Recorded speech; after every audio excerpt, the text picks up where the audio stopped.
Hello everybody, warm welcome. Thanks for tuning in to your favorite news destination. You're watching In Your Interest with me, Kabir Naqvi. And on the show tonight, well, we turn our lens to a boiling crisis in Pakistan-occupied Kashmir. Negotiations between the Jammu-Kashmir Joint Awami Action Committee, the AAC, and the Pakistani government have collapsed spectacularly, sparking a violent face-off that's left scores dead and hundreds others injured. But before we get into that, we want to show you the real face of the Pakistani establishment. Take a look at some of these visuals. These visuals from Islamabad capture a shocking raid, a raid on the National Press Club, where Pakistani police stormed the premises and unleashed violence on journalists who raised their voices against state atrocities in PoK. Uniformed officers barge into the club's cafeteria, shoving and beating individuals whilst smashing equipment and dragging people across the floor. The real face of Rawalpindi on your screens. And the scenes depict raw brutality and highlights a brazen assault on press freedom amidst PoK unrest. This real face of Pakistan atrocity underscores the regime's desperation to silence exposés on PoK crackdowns. Now, what began as demands for basic rights has exploded into a sea of humanity protesting across PoK, met with Pakistan's iron hand. Is this the start of a wider anti-establishment revolt? The protests in Pakistan-occupied Jammu and Kashmir have entered their fifth day, evolving from specific grievances into full-throated uprising against Islamabad and Rawalpindi. Sparked by 38 unmet demands, demonstrators from Rawalkot to Muzaffarabad have broken police blockades, pushing for self-rule under a charter of demands. The Pakistani army stands accused of excesses, firing on peaceful protesters, resulting in over a dozen deaths and several other that got grievously injured. An indefinite lockdown grips the region with internet shutdowns, closed markets, halted public transport, life completely thrown out of gear. And at the heart of the chaos are bold demands from the JAAC, the Awami Action Committee. They want 12 reserved assembly seats for refugees in Pakistan to be scrapped, abolish elite perks and privileges for rulers and officials, cut down the number of government ministers, provide subsidized flour and fair electricity tariffs. There's a complete loot that's going on. We'll tell you all about it. Complete long-delayed development projects. And of course, lift the ban on student unions and hold elections. Streamline Kashmir bank operations, ensure free, quality education and healthcare. The government has dismissed these, saying constitutional changes cannot be decided in a closed room. Negotiations have collapsed, leading to this deadly face-off. Fifth day, mind you. This uprising isn't isolated. Flashback to 2018-2020, when there was dissent over poor infrastructure and Punjab favoritism. It was crushed by arrests and blackouts back in 2022. And then in 2022, constitutional crisis with mass unrest over the 15th Amendment. There were echoes of freedom chants. In 2023, economic flashpoint over wheat subsidy cuts and tariff hikes, triggering shutdowns. And then, very recently, in May 2024, the major JAAC-led uprising, leaving one dead and over 90 others injured, with a 93% electricity bill boycott. These aren't one-offs. They're symptoms of a failed state. Indeed, Pakistan teeters as a failed state, among the world's most violent conflict zones with chronic political instability. A vicious cycle of crisis, crackdowns and governance that has collapsed. Historic lows in civil-military relations sparking deeper crisis. Yet, the world turns a blind eye to these atrocities due to geopolitical calculations prioritizing nuclear and regional stability. Major powers, they remain silent, leaving PoK's cries unanswered. And adding rage and intrigue is Pakistan Army Chief Asim Munir's recent Washington visit. His third post-India-Pakistan conflict, where he met Donald Trump. The seduction was on.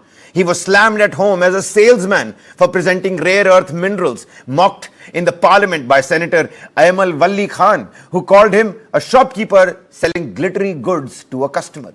Critics question constitutional concerns as well, like under what law is the army chief conducting diplomacy, which is a civilian role. Pakistan even nominated Trump for the Nobel Peace Prize, even though India, time and again, clearly and rightfully denied any mediation coming from the US president. This Trump seduction highlights Pakistan's desperate outreach amid internal turmoil. India, however, is keeping a close watch on the developments. Protests directly target Islamabad and the Pakistan army, exposing the illegitimate control and systemic exploitation. Slogans like Kashmir is ours, we will decide its fate, have dismantled Pakistan's so-called Azad Kashmir narrative.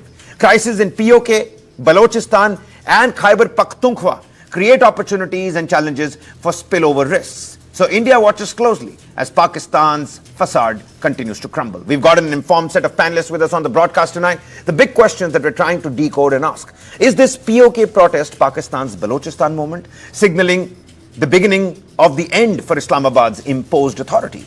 How should India read these protests? As an opportunity for diplomatic attack or a warning for greater instability along its borders? With me on the broadcast, Major General Rajan Kochar, strategy and defense expert.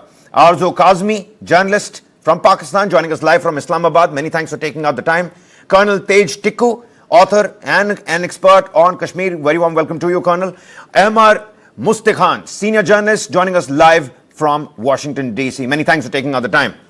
Major General, let me come to you very quickly. General Kochar, PoK is witnessing its biggest revolt in decades.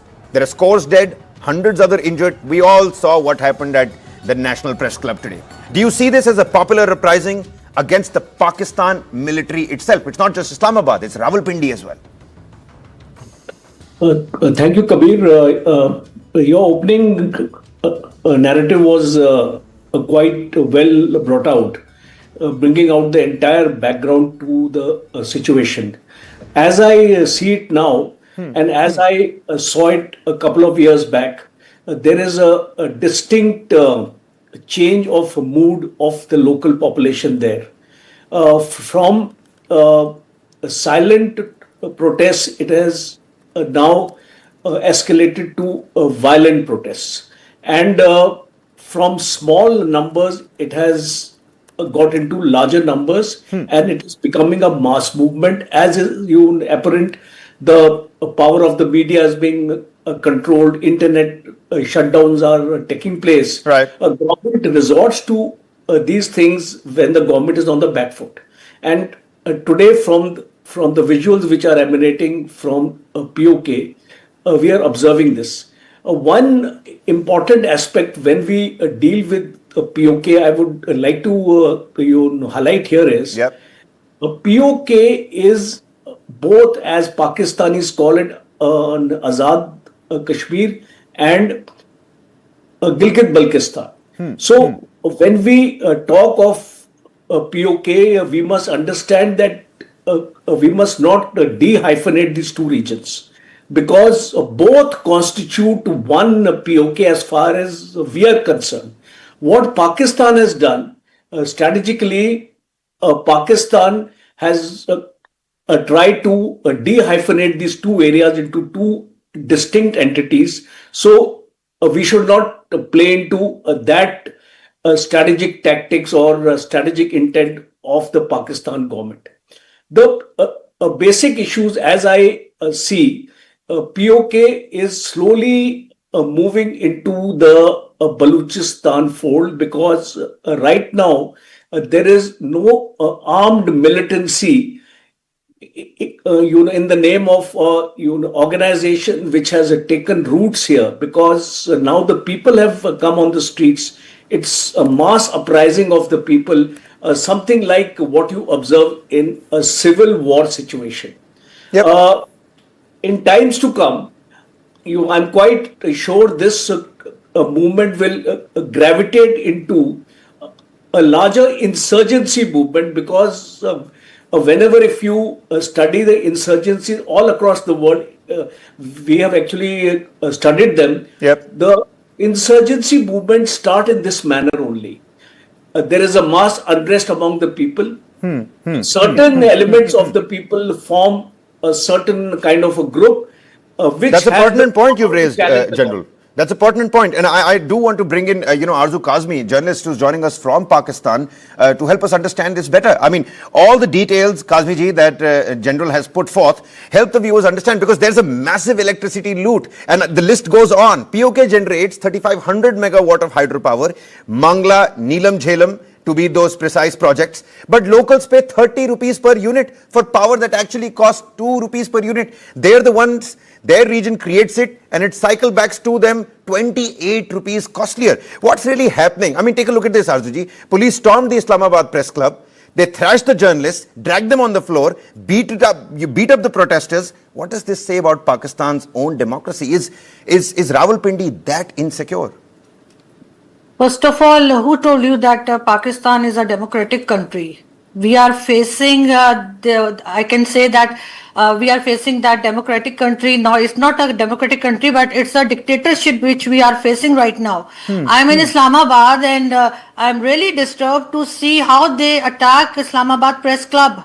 And just because we want to report about Kashmir and about Balochistan and KPK, and you know the situation there. First of all, they cannot do the same thing which they are doing in KPK and Balochistan to Kashmir, because as you know that India is watching and everybody is, taking interest in Kashmir, so they cannot do that so-called operation or these kind of things to Kashmir. But yes, situation is very critical, but I think I'm the witness that I'm watching this situation since last several years, that people of Kashmir protest and asking for their rights, but every time the government said to them that yes, we will accept your demands and we will do it and we will work on it. But whenever they finish their strike or go back to their home, government did nothing. And that's why I think they are highly disturbed, and this time I don't feel that they will go back to their home without without getting what they want actually. And they are right.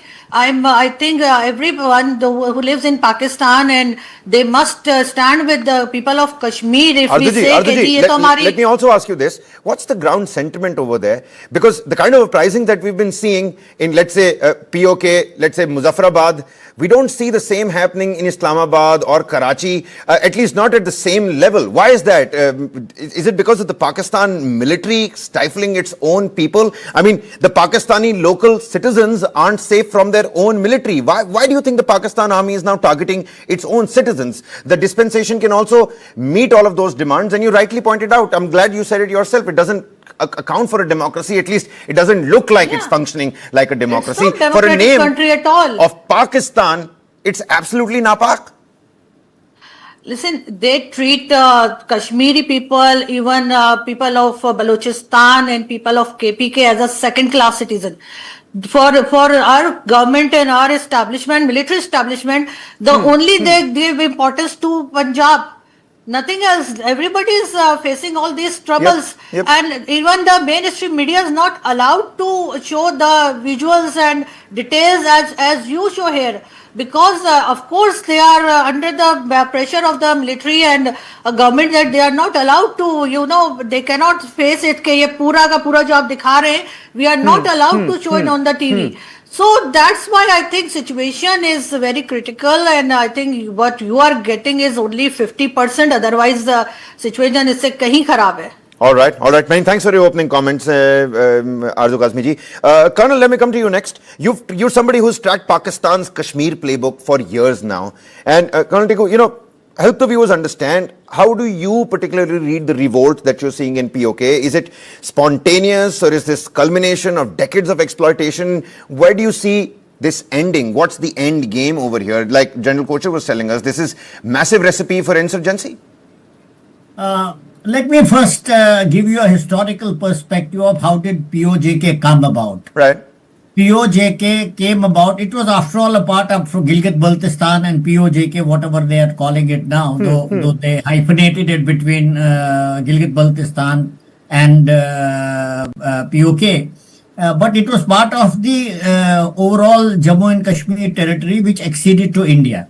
Yep. And Unfortunately, what happened, certain events took place in 1947 and just before the partition. When Sheikh Abdullah became too predominant and he left no space for the people of POJK leadership, Khaja Abbas and many other people, midwives of Kashmir, and they had to run to POJK. And then, they attacked and India should have taken back the territory at that time. They did not. So the very division of Kashmir into our Kashmir, the PoK part, and the one which is under illegal occupation of Kashmir, was totally artificial. But the euphoria of Islamic State kept them alive because it was made in the name of Islam. So a large number of them did support the Muslim League. But over a period of time, the reality sunk in. And what is the reality? What you see today is no, I would not say it is a culmination. I think it is just a beginning of the culmination of the process that started then. For example, they don't have electricity, 30 rupees per unit, and it costs only 2 rupees. And this is despite the fact that the western rivers, Jhelum, Chenab, and Indus. Indus is the biggest river, one of the biggest rivers in the subcontinent. All the water goes there. The water that we should have used, we did not use it. We allowed it to go to, and despite that, the place from where these rivers are coming into Pakistan, into Punjab, they are not getting electricity. There is joblessness. I'll give you another perspective. During ever since the insurgency began in our part of Kashmir, which is, is completely, totally sponsored, financed, trained, and supported by Pakistan. It's their biggest export. We have great evidence. And now, the very recent, Jaish-e-Mohammed leader, calling out Asim Munir. I mean, what more evidence does the world need? But even the Shah Muhammad Yusuf Dar, he is heading the UJC, United Jihad. He's in PoK. Now, what happened at that time? Numerous training camps of these jihadis came into being in Pakistan occupied Kashmir. When you have jihadis being trained in camps in your middle, what happens to the families? What happens to the women? What happens to the local sentiment? So that is another reason why they are fed up of this. And most of the violence was created. All right. Now, even Colonel, let me bring in our senior journalist who's joining us live from Washington, D.C. as well. Let's bring in Mr. Mustikhan. Many thanks for patiently waiting. Colonel, I'm going to come back to you. Mr. Mustikhan, in the United States, and this is the controversial Donald Trump meetings that Asim Munir has had. Here back at home, we've been having laughs of how he's trying to seduce Donald Trump with those rare earth minerals. It's a playbook. They want to just keep him busy for the next 3 years, and after the next 3 years, it's going to be a different playbook that's going to come about. And it's so interesting to see Donald Trump getting so intrigued by those rare earth minerals. God knows what they actually are. Now, Pakistan Army Chief Asim Munir has turned into a salesman quite clearly, parading those rare earth minerals before Donald Trump. Back at home, PoK is burning. People are not happy. Arzu Kazmi ji is right here with us. How is this contradiction being viewed in Washington per se? I can tell you about my view, sir. My view is one of the tickling point here is the 12 seats. The 12 seats for the people who came from India and who are in different parts of Pakistan now. Right. And those seats, I want to please share with you guys an interesting thing. These are the people who are elected on those seats are total thugs and criminals. In 29 years ago, one of the guys who were contesting that seat from Karachi, he made up a story that he was dating Jemima Khan, wife of Imran Khan, in London as a student. I was a special correspondent in the News International. And you see, we had some common friends and I trusted the common friends, so I trusted his word. And I ran the story and lo and behold, that was all, BS. The guy had made up all that stuff. He's a practicing lawyer in Karachi called Salim Salam Ansari. So these are, crooked people. His brother is in the inter-services intelligence. So these kind of crooked people who have got nothing to do with Kashmir right now, they are imposed on Kashmir from outside of Kashmir They are handling Kashmir with the help of a sector commander. The brigadier who runs the ISPR in that, the military spokesperson. And you know what? The interesting thing right now is that the chief secretary there is a flight lieutenant. Seems like it is time for Pakistan's flight from Kashmir with this chief secretary. So the things you see, the most of the problem in Pakistan is because of this madrasa general, the seminary general, who thinks he can handle everything by bullets. Yeah, and he thinks he's here very to stay. He disturbing thinks for he's me here to to see stay. how they went inside He's playing the press club. same book as Kim Jong-un. He's saying he seems to be playing the same playbook of Xi Jinping. He wants to stay on there. And how big of a problem will that be for India? That's a completely different thing. But also, I want to know, Mr. Mustikhan, why is the international community silent? Why do you think so? Because there's, especially the United States, why are they silent on this particular front? UNHRC meeting, they would have probably said something by now if it were India. But why are they silent on Pakistan? Sir, see, please, I will request you guys, don't go too much into Donald Trump's interest in the rare minerals or anything else. They have, you see, corrupted Donald Trump with their cryptocurrency scam. That's the only thing. You guys make your laws lenient. Donald Trump will come to India tomorrow. Mr. Witkoff's son, Donald Trump's own son, they're all embroiled in that cryptocurrency gang. Yes, that's it. That's it. American policy right now, and you know what? More than Marco this is how I'm looking at it. So Donald Trump is humoring them while looking at all those rare earth minerals, when actually his main agenda is the cryptocurrency. That's a great point that you've brought out, Mr. Mustikhan. General Kochhar, let me come back to you. Let's now an exercise brevity to the lady and the gentleman with me on the panel. Let's exercise brevity. Don't have a lot of time left. Strategically, how is this important for India, General? You see, strategically, if you look at this PoK, on the north is Afghanistan, on the east is China, on the west is the other areas of Pakistan, and those entire Hindu Kush mountains and Pamir mountains, Karakoram ranges. The CPEC is coming through this. So, for Pakistan, the important aspect as far as China is concerned, and according to my information, in Gilgit Balochistan, China has deployed its own military resources also there.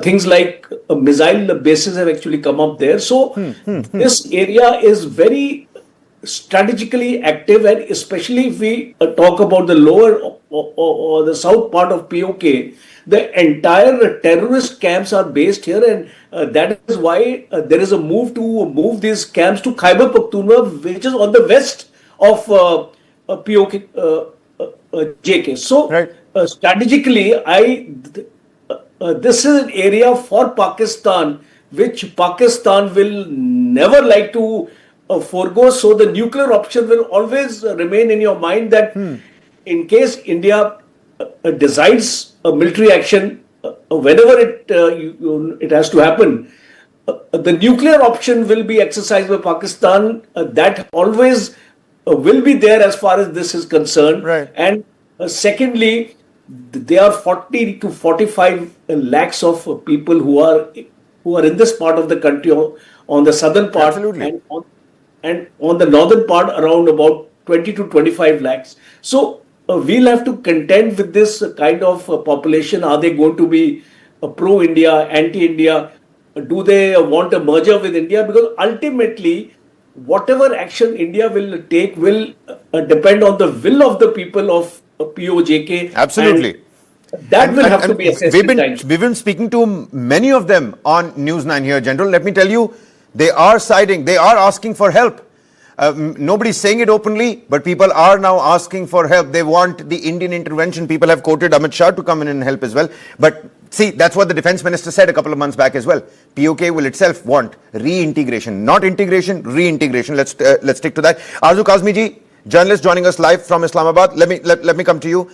Being a Pakistani journalist, as a journalist in Islamabad, do you feel threatened speaking out against the army today, ma'am? No, I don't think that I feel threatened because I think this is the first time I'm joining your show. Otherwise, आप मुझसे ये ना पूछते. So I think that everybody is now trying to speak. जो भी बात हो सके, we are just trying to bring the facts in front of the media, in front of the world, and I think it's better for Pakistan. All right, all right. And, when generals like Asim Munir are busy selling minerals to Donald Trump abroad, can you help the Indians here back at home understand who's really running Pakistan? Pakistani military, simple. And not today, Alright. even since 1947, Pakistani military is running the Pakistan. So I don't think there is anybody who can work as a civilian in Pakistan. I don't think Imran Khan or Nawaz Sharif or even Zulfikar Ali Bhutto. All of them are puppet of military, and this is the real face of Pakistan. Unfortunately, we are not appreciate the civilian government. That's why we are facing all these problems. जब Right. तक फौज को फौज की जगह नहीं रखेंगे, इसी तरह होता रहेगा. Absolutely. The constitutional overhaul, that's another thing that I pointed out right in the intro. What's an army general doing talking about diplomacy in the White House? That's something that needs to be taken a look at. Completely run out of time here. Last 30 seconds to Colonel. Colonel, talk about reintegration. You've been an expert in the area. What's happening on that particular front? How do you view it? First of all, let me tell you that what is happening in Balochistan and what is happening in PoK, the fundamental cause is same: exploitation of their resources, exploitation of their people, exploitation of their land for betterment of just one province, that is Punjab.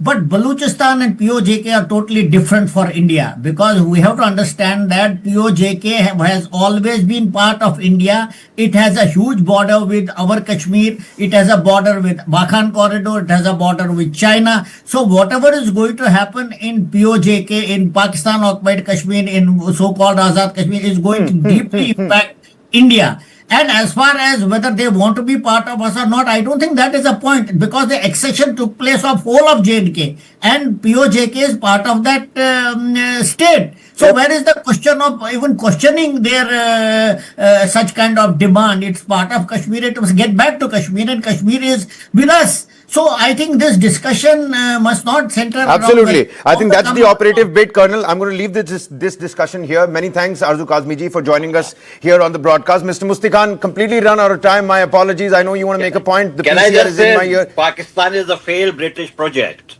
Yeah, Pakistan absolutely. is a Okay, failed okay. British We'll add to that. A failed British project as well. General Kochal, always a pleasure speaking to you. Arzuji, many thanks for joining us. Colonel Tikku and Mr. Mustikhan.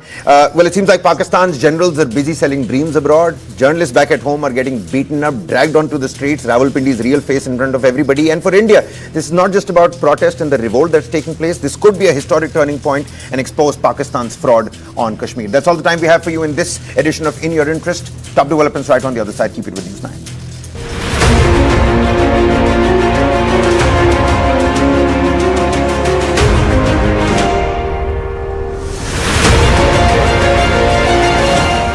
Alakazam fish disappear.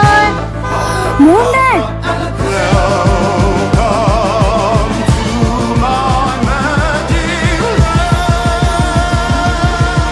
Smooth, silent, seamless. Sliding systems from headache. ये वाला तो googly है, वो वाला ये वाला तो sixer है। कौन सा फ्लेवर बिजनेस बढ़ाएगा? ये खूबसूरत चिंता आप करिए। बिजनेस लोन की चिंता हम संभाल लेंगे।